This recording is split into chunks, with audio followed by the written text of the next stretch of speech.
10 ஆண்டுகளாக ஒரு மனிதன் கார்ப்பரேட் நிறுவனத்தில் வேலை செய்து கொண்டிருந்தான்.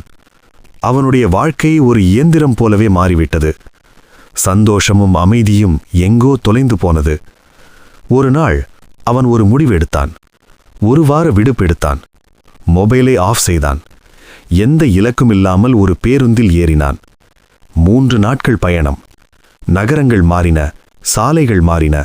அவனுடைய மனமும் மெதுவாக மாறத் தொடங்கியது. ஒரு கிராமத்தில் தோளில் கலப்பை சுமந்த ஒரு வயதான விவசாயியை சந்தித்தான். அவருடன் பேசினான். ஒரு நாள் தங்க அனுமதி கேட்டான். அந்த ஒரு நாள் வயலில் வேலை, மண்ணின் வாசனை, எளிய உணவு, அமைதியான சிரிப்பு. அங்கே அவன் இழந்திருந்த உள்ளார்ந்த அமைதியை கண்டுபிடித்தான்.